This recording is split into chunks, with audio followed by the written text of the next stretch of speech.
Hi guys, welcome back to our Manchester United podcast, Never Ignored. We're back for our 10th episode, so we're into double digits now, which is nice. We've got a fair bit to discuss. What was it? We played 2 games since then, Norwich, Brighton. Some good victories, some good performances, and a few other bits and bobs. I mean, we were just talking before we started about VAR, as per usual. It's one of those topics. It's always there at the back of the mind now, and with football coming every single day, all that means is just more and more VAR decisions to More go wrong. controversial stuff, yeah. I know, so yeah, we usually like to stick to just everything Man United, but I mean, I was just saying to Liam, we had to bring it up. The Spurs one in particular.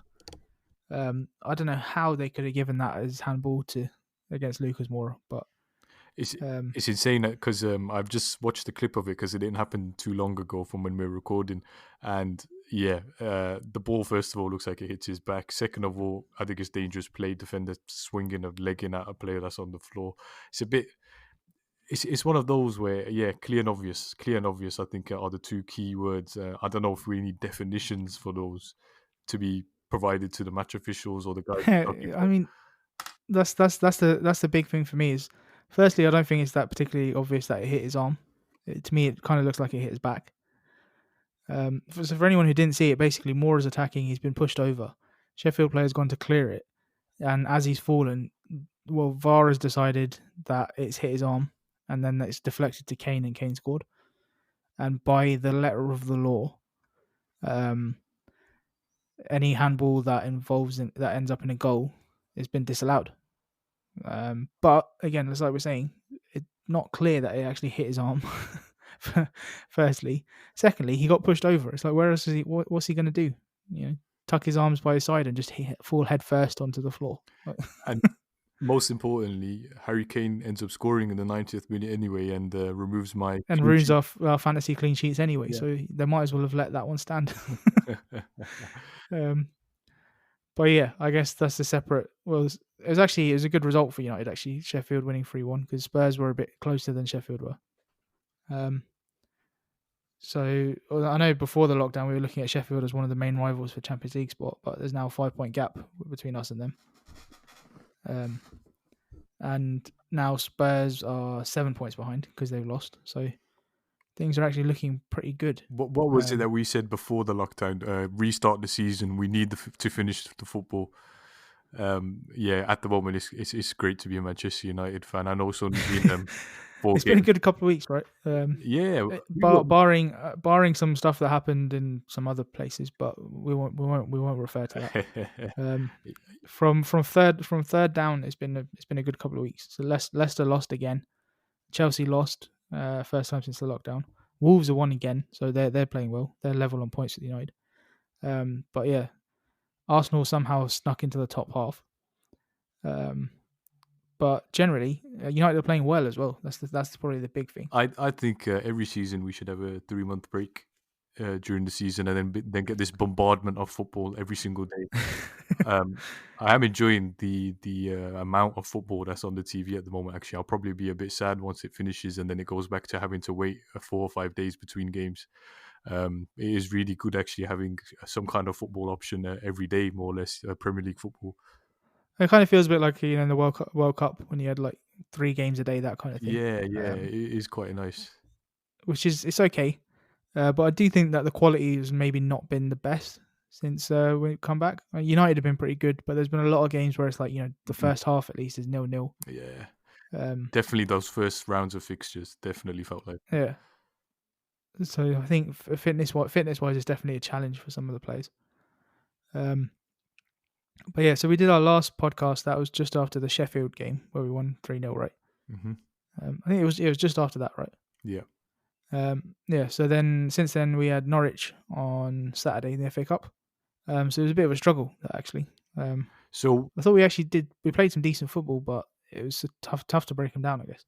I think it was one of those games where traditionally United struggle when teams sit back and just don't give us any space. So I think that's probably one of the reasons. And then also it was quite a changed team. I think it was only Maguire, Greenwood, and There's one other that remained in the starting So lineup. it's Maguire, Bruno, Shaw. I don't think Greenwood started actually. Did he? Yeah, you're right. Actually, I think he came on. Yeah, I'm confusing myself. Yeah, So yeah, it was but I quite know painful. Maguire, Bruno, and Shaw definitely.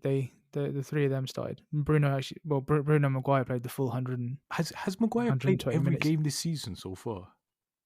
He's played a lot, and I know there was that issue where we thought he'd broken his ribs or something, and then he's played like every single minute Yeah, since then, and he's been very, very good actually since then as well. yeah. There was that headline that he Um, might be out till the end of the season, around February yeah, and time. then he's literally played like every single minute since then in every competition. Yeah, every But single competition as well, which you can tell is yeah, doing well for him because he's become quite consistent at the back, fairly yeah, strong. and I mean, he was criticised against Spurs, but since then he's been back to his pre-lockdown form, which I Yeah, think is understandable, right? yeah. They needed a game to get back into things. Um, but yeah, Igalo got the opener, which is again he's proving his worth. Hmm. Because these are the kind of games that you don't want to start Rashford or you don't want to start Martial. You want them to have a rest. These You are need someone like Igalo to be there. these are Really, those because I exact mean, games. what other options? Yeah, Yeah, yeah. What other options would we have had if he wasn't here? you're right. I think these are those exact kind of games that we signed him for, to be able to play kind of against. We don't really necessarily need kind of flair football against these teams. We just need simple get it in the back of the net. Yeah, and his hold up play was good. It was a good finish as well for the goal. You know, of course he's the one who got fouled as well for the red card. I've got no doubts he probably would put it away as well. Actually, it was such a good opportunity. He's quite a smart player Um, in how he uses his body, isn't he? He's that's it. Yeah, very good at that. which we've lacked in a while. Because Lukaku was obviously he was a physical player, but I don't think he was quite as I don't think he knew what the he next maybe step didn't was. use it. He maybe didn't use it as well as Igalo does. Yeah, I think Igalo was really Maybe good he at could. Maybe he manipulating. would have developed into that. I mean, he was still fairly young when he was here, right? Whereas Igalo's a lot more experienced. So I guess he knows his attributes. He knows how to play to his strengths. So yeah, I mean, I'm definitely happy to have him here. I think The thing at this point, I want the loan to be longer than 2021. But was it his fourth goal in his fourth start? I think he's got I think it's fifth, 5. fifth in four because he scored twice against Yes. Derby. I think it was it against Derby? Yeah. So I think in out of the games he started, he scored 5 goals. I mean, which is it's great. Do you think he will go down? Messi and Ronaldo numbers. Do you think he'll go down as kind of a as a United almost folklore legend, the same way last? Yeah, he's a bit of a cult hero, right? Yeah, Like I think the fans took to him quite quickly just because of how clear his love for the club was yeah, and how happy he was to be here. So I think that helped. Then obviously the goals help as well. I'm sure the love for him probably would have died a bit quicker if he'd had no goals in those 5 starts or something like that. But he's shown exactly why we needed someone like that. What did you think of the Cantwell equalizer? I thought people were being a little bit harsh to Romero. His vision was a bit blocked. I thought it wasn't as bad as they're making it out to be. I thought it was a well hit shot, to Um, be honest. yeah, It was when I firmly in first watched it, goal. it was only if you slow it down and like watch it at like 10% speed or something that you think, all right, maybe he could have saved it. There was I think it was Maguire in front of him that kind of blocked the shot Yeah, for I think most of the trajectory of the shot. I think sometimes as well people are just overly harsh to goalkeepers. Um, yeah. it's it's kind of the job's a bit more risky, as in when you're a striker you can miss a shot and you'll get another go at it and no one will remember the miss. But as a goalkeeper, it's one save, you don't make that save and that's it, you're for the rest of I think there's a quote from one of our old goalkeeping coaches. I don't know it exactly, so this is probably paraphrasing, but it's basically what you said. If no one remembers the good parts, they'll only remember the bad parts for goalkeepers. Which is fair. yeah, it's part of the I job. guess like it comes with the position, I guess. Extra time was quite grueling, wasn't it? It was all United. Tim Krul was having a good game in goal for them, unfortunately. Yeah, and then he decided to just throw it all away against Arsenal a couple of days later, right? Yeah, he tried to do the Um, Cruyff turn. yeah, but Krul had a good game. He made some good saves from Maguire, and I can't remember we had a few other opportunities as well. But But yeah, Maguire was the one who got the eventual eventual goal. It was inevitable. Well, we were going to get a good chance at some point. It was just would we be clinical enough? And Maguire was, funnily enough, Yeah, no, it was and he's got a actually couple of goals now. I think it was a good finish since Bruno came. because you'd expect him to have scored with his head or with his aerial presence, but it was quite Yeah, instinctive to just throw his body in and just say, I need to get this ball over the line. So it was quite a good instinctive finish. Credit to him. yeah, definitely. And he got the job done. Into the I semi-final. would have maybe liked to see him have a rest because, like I said, I think he's just playing so many games. But I suppose he sets the standards at the moment, him and Bruno. So Speaking of they're bound to play. setting the standards, did you see that kind of long busting run that Bruno made in the 100 and God knows what minute to track Yeah, all the way back? to like right back. Yeah, which is Yeah, not something I expected from him, right? no, When he's playing basically number 10 most of the time. but But he seems to. I think even against Brighton, before he came off, he'd run the most out of anyone on the pitch. yeah, he's got a Um, really really high work rate, and you can see that in the yeah, statistics in how much he's run. which it's not something that I thought. I kind of thought. I'm not saying Mata doesn't work hard, but I saw more of like a Mata type. Yeah, I see what you Um, mean. I see what you mean. You don't associate that kind of industrialness with him. But yeah, I'm really glad he's got it, and you can clearly see like he's setting an example to the rest of the players, which is kind of give it your all, come off the pitch looking like you've given it your all. If you do have, yeah, I mean, there's a reason why he was captain, I guess, at Sporting. He's definitely up there. He's the way he sets it's the same thing about Maguire. He sets the standard. Everyone yeah. has to rise to his level, and he's making everyone else play better as well. And it's good, right? Because I Um, don't know. I think we lacked that kind of leader type player. I think when we had that team, Certainly in the midfield, definitely. yeah, It's been a while. I think when we had that infamous, world class team 2008, a lot of the players they were captain material, and we need to eventually end up in a situation again where we've got like we're spoilt for choice in terms of that leader type player. Right now, we're making good steps, I think, with the Maguire and Bruno. Even I'd put like Rashford there up in terms of giving that kind of example, and Pogba as well because he does set an example of the amount of stick and stuff he gets. He still does do his best for the club, I think. Yeah, I mean, he's been good since he came back as Yeah. well. But something I've noticed actually Um, about him in all the games I've watched, he's got a smile on his face all the time whenever he's playing. yeah, And maybe that's something simple, but it shows that maybe he's just happier now at the club, and he's put some stuff behind him before that might have been holding him back. Um, I think he's one I of mean, those. I guess from his perspective, you can kind of understand why he's maybe a little bit upset before because Yeah, when yeah, he joined with players like Ibrahimovic, Mkhitaryan, Lukaku was like the year after, right? yeah. The club for a while was making signings that would put a good team around him, and then you saw Ibrahimovic left. Obviously, he was getting old and he was a bit injured a lot. Hmm. Lukaku's gone. Mkhitaryan was gone. Sanchez came in and gone.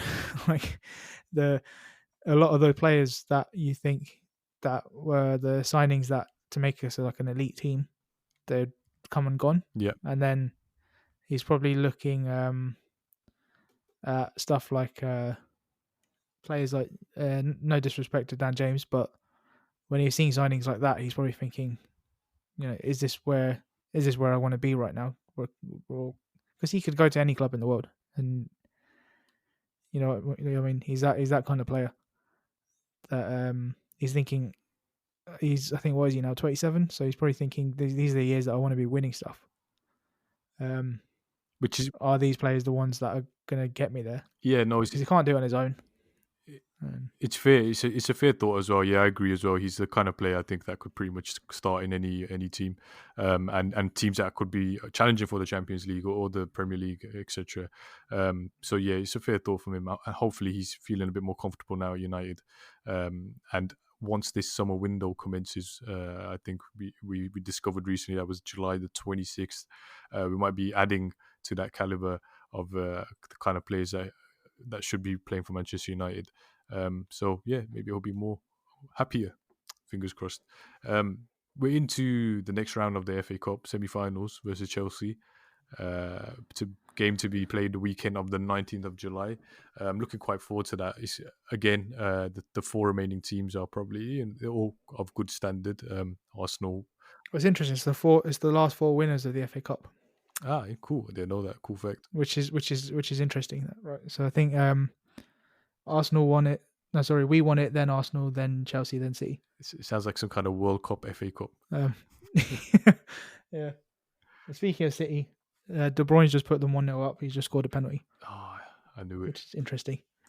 I mean, I don't usually praise City's Twitter admins, but they just posted a funny one saying lots of fireworks can be heard from outside the Etihad. Nice to hear March's Carabao Cup victory hasn't been forgotten just yet.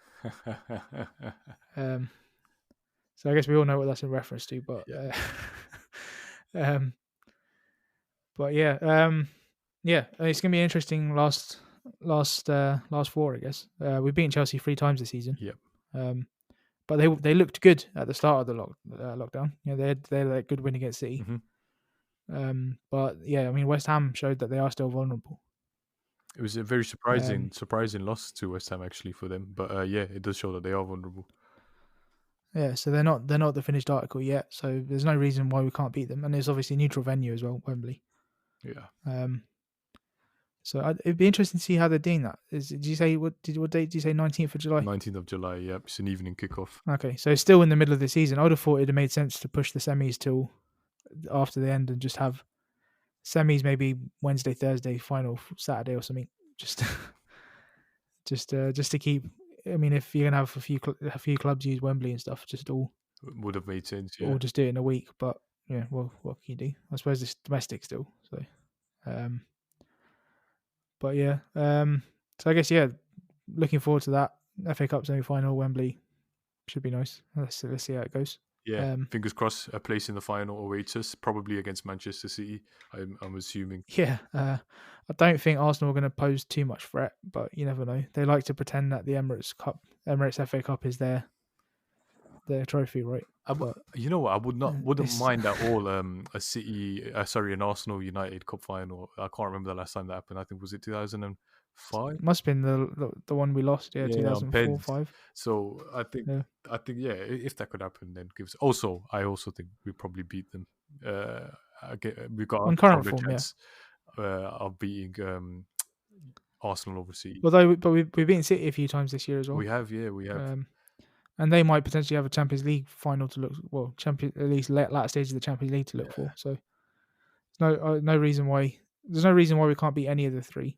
But obviously it's not going to be easy. Yeah, definitely. At least this will be one of those FA Cups that if we do win it, it will feel like a really big cup win, which I know doesn't sound great, but I think the magic of the FA Cup has kind of dwindled in the last few years. Whereas I think whoever wins, because there's always been one good team and one rubbish team. Really. Yeah, so when Chelsea won it, they played us. But other than that, I mean, City played Watford, right? And there was like 6-0 or something like that. Yeah, which is just bonkers. We played Palace, and although we made a bit of a hash of it, we still, we won with 10 men. Arsenal have never really faced anyone particularly challenging. I think maybe they might have, and Hull. Yeah. I think they might have had City once, maybe, or they had Chelsea once. I can't remember. Yeah, I think it was. But generally, there's been a good team and a bad team. So to have 4, I guess the magic that some people would argue maybe that was the magic of the cup, having the rubbish team all the way in the final. But it does take away from the spectacle a bit. But yeah, so I guess moving on to the league, we then had Brighton. So that was Tuesday, I think. It's really hard to keep track of the days now. Yeah, no, I think you're right. It was Tuesday. It was a great game. That was a really good performance. I think I heard something crazy like we haven't won at the whatever their ground. What's it called? The Amex Arena. Yeah. So I heard something crazy like we haven't won there since they've been promoted. Which thinking back, I couldn't think of a victory. I mean, last year it was appalling there. So I think we've played them 3 times at their stadium. The third being on Tuesday, and our last victory there was something ridiculous like 1980 something, or God knows what. But obviously, factoring in the fact that they haven't played in the Premier League for like years between that. But yeah, nice little statistic that Solskjaer has regained after Moyes destroyed every single statistic. I was going to say, so it felt like for a while under Moyes and Van Gaal, and even under Mourinho a bit. Every week it was it was the opposite, right? It'd be like, this team's never won at Old Trafford since the 1660s or something. Yeah. But then they come under Moyes and they win like 3-0 or something. So it's nice to have things going the other way for us once. And to be honest, the result was never in doubt.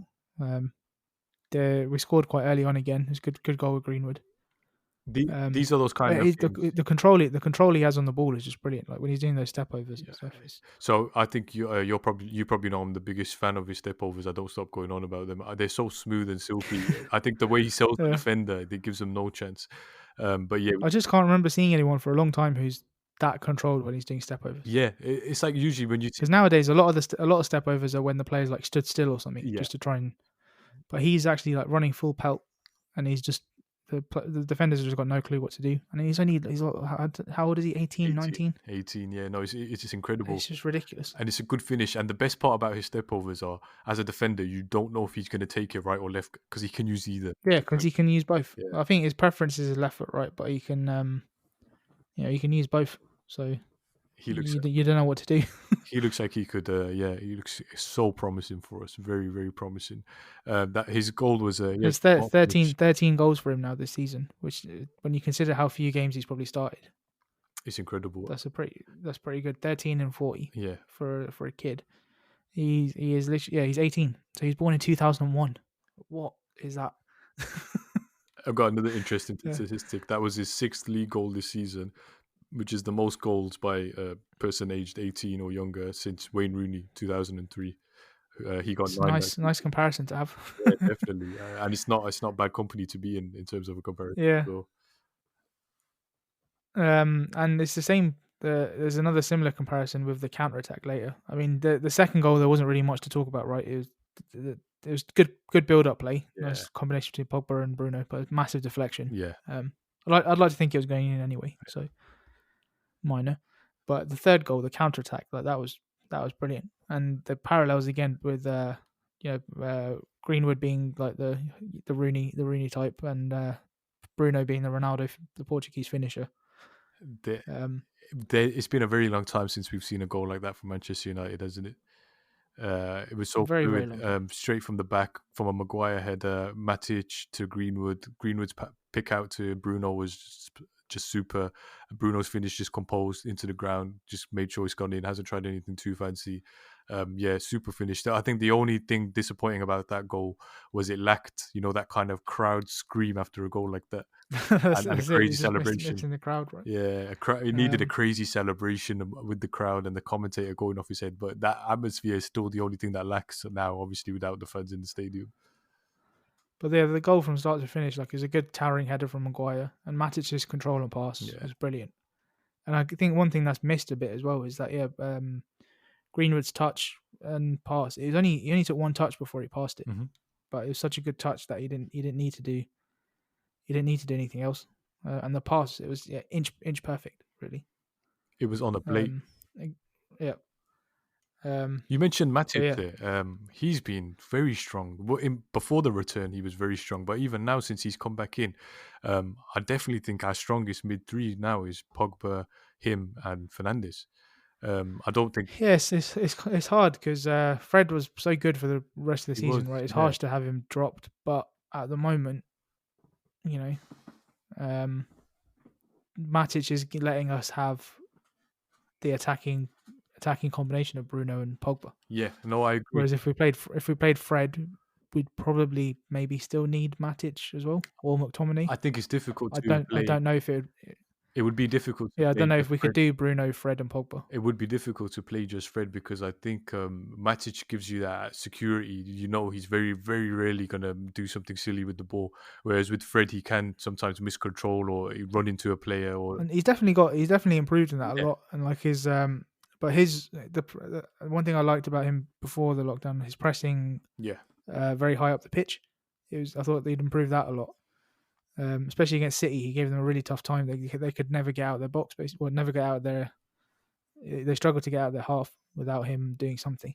I'd say definitely. I think one of his But it's advantages. a different attribute, right? Yeah, I agree. I think his advantage over Matic is that press, that he can be a bit more mobile and push up higher. Yeah, whereas Matic probably won't do that. Yeah, I think probably in the games where we're expected to have more possession, then Matic is your favoured, and then when we need someone to break up that play because we're probably going to be under a lot of pressure, then Fred offers that service. Yeah. So Liverpool are now 2-0 down, by the way. Raheem Sterling has just scored, which I'm sure he'll enjoy. We can't take too much enjoyment from this season, but yeah, this is nice. It just says all that we've chosen to record our podcast whilst our two biggest rivals are playing each other. That's how uninterested we are. Uninterested we are. Yeah, I mean, rumors have it that it's 2-0. Sorry, we're not watching the game. We're not we're not actually aware of what's going on. But yeah, it's a Foden assist. He's actually been pretty decent since he has been very good. And unfortunately, he's on my bench on fantasy. I should have started him, but what can you do? No, he has been very good. Is he playing on the wing or in midfield for them? I just turned around because I heard there was a goal, so I'm not sure exactly where he's going. But yeah, but back to Matic, I guess. Yeah, I think he's arguably been almost our player of the season. He's been that good. I think that's something crazy. Like out of the 22 games he started, we've got 16 clean sheets. He just brings such a calming influence to the midfield, and he's one of those players that I think earlier on. I think even when we started this podcast, it was we'd probably I can't remember actually what point of the season we were in, but he was one of those players that was in doubt. He wasn't playing much for us. I think he was linked with Milan a lot, and his contract. Yeah, his contract was out as well, right? Yeah. And he's really shown that he deserves. I think he's one of those players that can be motivated by proving something wrong to someone. And I think he's really said that, I want this contract. I'm going to show them that I'm worth the contract. Yeah, it's a tricky one because when he joined, he was great. Then he had a bit of a dip. Yeah. But then when Ollie came in, he that first run of form, he was quite an important part of that. Yeah. He seemed to have been back to his best, but then I think he got injured towards the end of last season. I might be wrong, but I feel like he was injured and then he struggled to come back in. But definitely in the last 6 months, he's been brilliant. He's been quite, and he's only he's past 30, but he's only 31, right? He's got a good few years left in him. He's definitely that calming presence, I think, in that very young and what's the word, kind of energetic midfielder. Inexperienced even, for example. Yeah, you could fairly say Bruno's inexperienced in the league. But yeah, I think he's that calming presence, kind of like what we had with Carrick towards the end of his career. Yeah, I mean, he's been in the Premier League since, he first joined Chelsea in 2009. Yeah. So he's been in England for a long time. He knows the game well. So yeah, I'm happy with him. I'm glad he signed a new contract. And hopefully, we get a couple more years out of him. And I do think McTominay can kind of grow into that role. I think he's got similar attributes. So having Matic around, hopefully he can learn a bit off of him. I don't know if do you see that as being a future position for McTominay, that kind of holding? Yeah, I think naturally his physique lends him to that kind of position, kind of like a big. Yeah, he's an absolute monster, right? Yeah, and he's strong and he's fairly agile. He's got good vision, and also I think as well the fact that he's come through the youth setup gives him that kind of tenacity. I think with that goal against City, you could see how much it meant to him. Stuff like that. I think that position long term he could nail that and if he's smart, he'll stick around a few more years. Matic will obviously naturally just slow down and stuff as he gets towards that 35 mark, and then it will make sense for McTominay to take over that role. Yeah, definitely. I think he signed a new long-term contract as well recently. Yeah, very recently he did. So positive about his future. I do worry for Fred. I don't know whether he's going to be too happy at the moment because he was having such a good season and now not getting in the team. Yeah, so I think my worry with Fred is he's one of those players that needs to be playing every single game regularly. Yeah. And it's a shame because I think we were discussing before the lockdown. It's like because we anticipated Pogba coming back, we weren't sure who you drop really. And yeah, it seems to have been Fred who's not had as much. I don't think has he started any of the games? I don't think he even started any of them yet. No, I don't. Oh, did he start the Norwich game? Yes, he would have started that game. Yeah. Yeah. And he also started the Spurs game. Matic didn't start that game, did he? Actually, yeah. So he's played a few times then. But he definitely doesn't look like he's part of the first the first 11 anymore. No, I don't. At the moment. But maybe maybe in a game against some more attacking teams, then maybe one of him or McTominay comes back in, and maybe Pogba sits out. I don't know. It's a good problem. It's a good problem to have, right? Completely agree. It is, yeah. We've gone from basically not being able to pick a three of midfield, and now having tons of them. Is a good problem to have, and also I think the fact that we are allowed to make 5 substitutes as well is quite handy, because you're basically changing half of your outfield team. It gives a good chance for those on the bench to get some time, rather than if it was still 3. You'll get players that might be a bit content with not playing, etc. So it gives them a fair chance as well at still getting some minutes.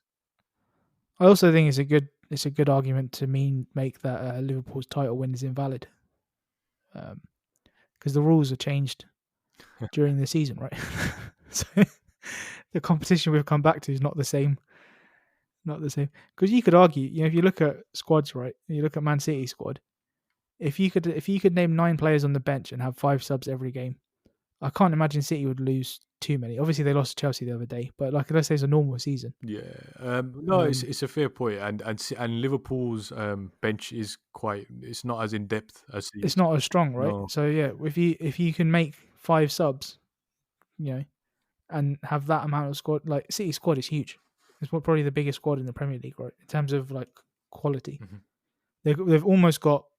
You've almost got a player that can play top 6 standard, top 6 standard players for each position twice, almost. So in my mind, they'll have their little asterisks it was a different competition when it came back. We'll never know what would have happened if the rules stayed the same the whole season. Yeah, definitely. I think City would have gone on to win every single game, and Liverpool lose. And Liverpool would have lost every single game. Yeah, exactly. But what can you do? Yeah, credit to them. They did a good job even with all this stuff going on. I'm just hoping next season I don't have to say that sentence again, and United could stick some pressure. Well, it's positive that they're 2-0 down today. I mean, it was 35 minutes in, 2-0 down. That's good stuff. Yeah, I think they should have taken an average. Bit too much partying, maybe. They should end the season now and take an average of the last 4 games and just multiply that, and then that's how they decide, and we win the title. I think if City win today, then the league table since Bruno's arrived would be top. I think something like that. So speaking of the league table, after this Brighton fixture, we are only 3 points off 3rd place.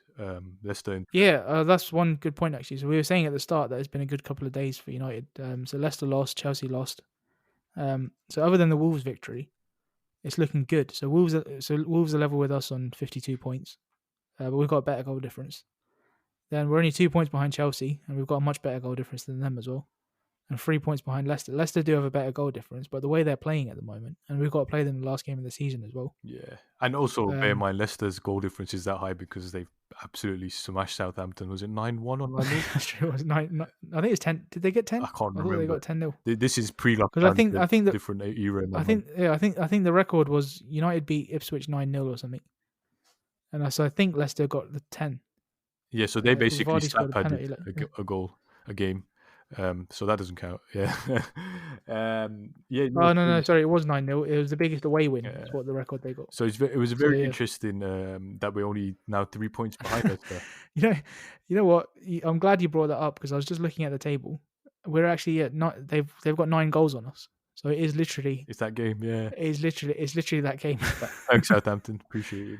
We've got Southampton coming up, so maybe we'll have to try and go in for like a 12-0 or something. Make it 12-0, yeah. So the next 2 games we've got Bournemouth at home on Saturday, and then Villa away on Thursday. So there's a decent gap actually now between those 2 games. That's like 5-6 days. So these 2 games we have to take 6 points. The way we're playing. Yeah, I mean Bournemouth's form has been atrocious since they've returned from. I mean, we mentioned last week about Solanke being one of the worst strikers in Premier League history, right? He's bound to score now against United, but yeah, no, they've had some terrible. They're out of form. Yeah, they've got no Callum Wilson suspension. Josh King, I think he returned from an ankle injury last game, and he didn't look anywhere near. And he wants to leave anyway. Yeah, he wants to play for us, so technically he should just score on goal. Yeah. Solanke's not scored a goal since 1952. So based on my calculations, Solanke hat-trick is incoming. Yeah, and we're playing well, so it should be. I'm looking forward to that game. Yeah, I'm confident. I'm even as confident enough to say we'll get a clean sheet in that game, and 3 points will be ours. The game against Villa will be a bit more interesting because Villa have got a bit more fight in them.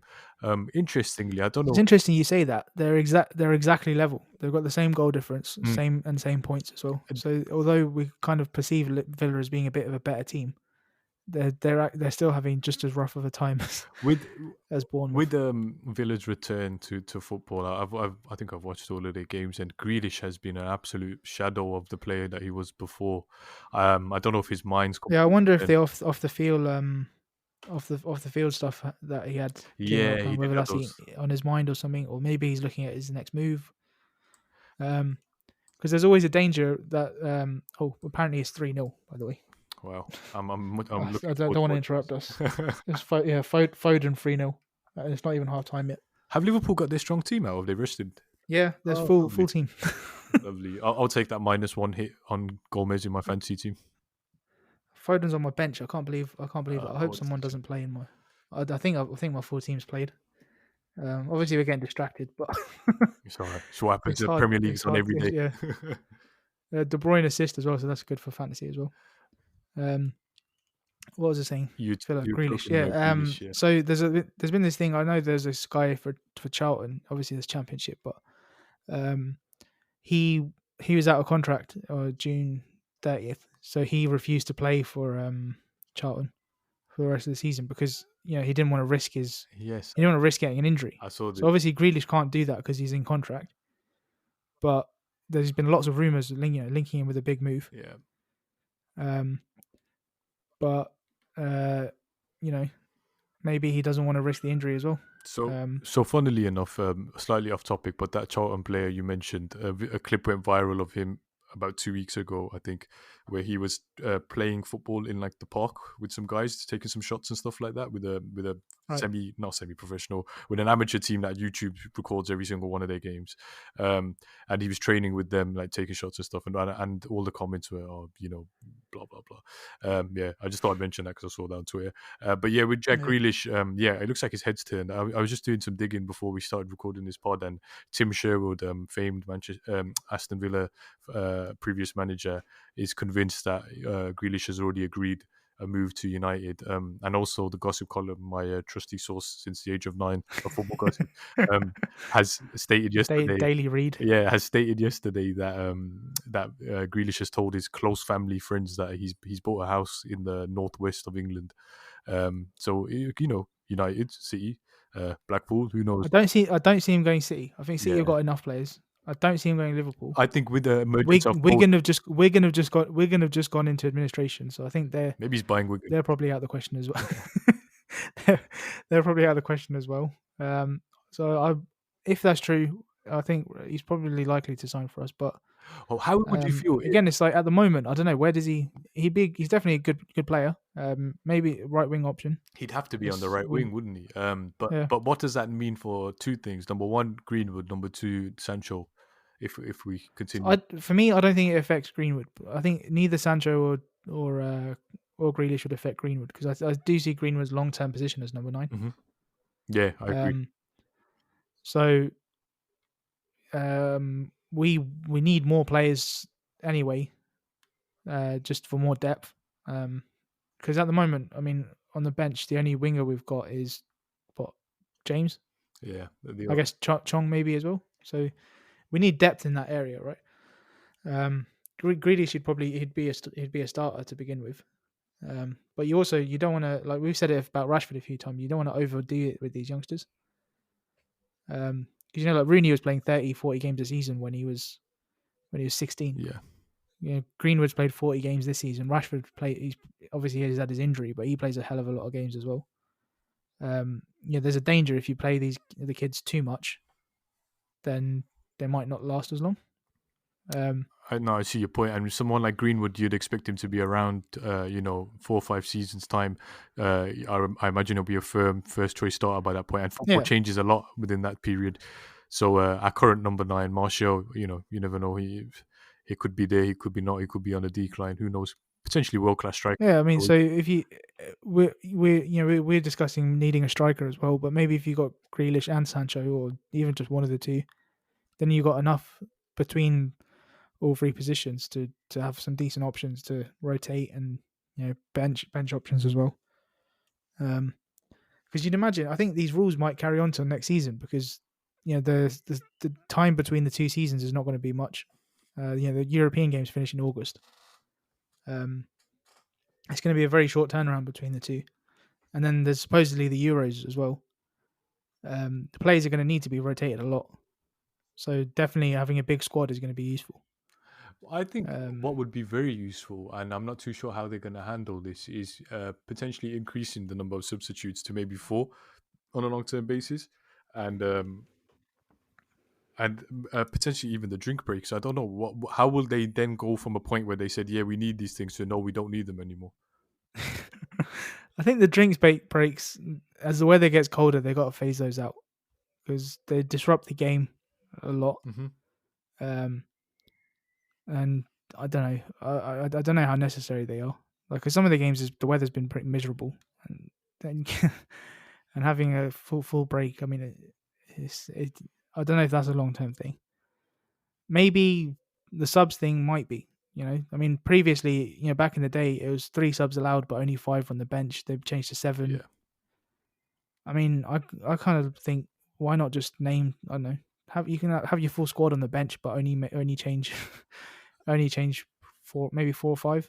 I think it would be interesting as well, and it'll probably give a lot of youngsters, not just at United, in the Premier League in general, just more of a chance of playing if there's that one increase in substitutions. Yeah, it might be beneficial for the national team long term. Yeah, players might get more Premier League football, that kind of stuff. And it's a level playing field for both teams, right? Both teams have the option of making that extra change if they should they wish to.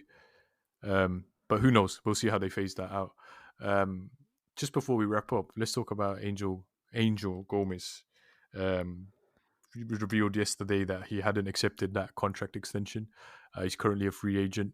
Apparently, a lot of interest from many clubs across Europe and in England. A lot of buzz around Chelsea. Frank Lampard's confirmed that they haven't offered a contract to him. It's quite. I don't know if it's a shame, because, to be honest, I'm not entirely sure how good he was. I know there was a lot of hype and buzz around him. Yeah, I mean, I always heard a lot about him, but whenever he played in the first team, he's never shown much. I mean, I don't think he's even scored a goal right for the first team. I think he scored one pre-season goal, which doesn't really count. Yeah, Andres Pereira would be the best player in the world. But yeah, it's one of those where his accolades speak well, considering his age. He captained the under-17 England team to the World Cup. He's been at the club since he was 5 years old. He was the first player in the 21st century to play in the Premier League. He was the youngest player to play for United since Duncan Edwards. So kind of those statistics are impressive. But yeah, I think, like you say, from his actual performances in the league, there was nothing which took me away. And I think part of the reason for why United probably weren't as aggressive as probably he'd have wanted with their wage demands, which supposedly they offered him 30k a week, which he wanted. I think it's more from what I've heard, is more the playing time. Yeah, with the play time. If you look at his position, I think traditionally he plays in that cam position where Fernandes is kind of certified himself there to be, or if not Pogba. It would have been difficult to offer him that play time. I can see probably his argument if players like Pereira and Lingard are playing, because let's be honest, they're just not good enough at the moment. But they still shown more than him in those games that they've played. Yeah, that's the thing I'd say. That's a valid. I mean, they've been poor. Don't get me wrong, and I've wanted Gomez to do well. Yeah, but I've not seen anything from him. No, I know he hasn't had many chances. I'm not saying he's played loads, but I think he's not shown enough. I mean, he's played like Europa League. Even in the Europa League, he's not. Personally, he's not shown enough. Personally, if I think he should have stuck around.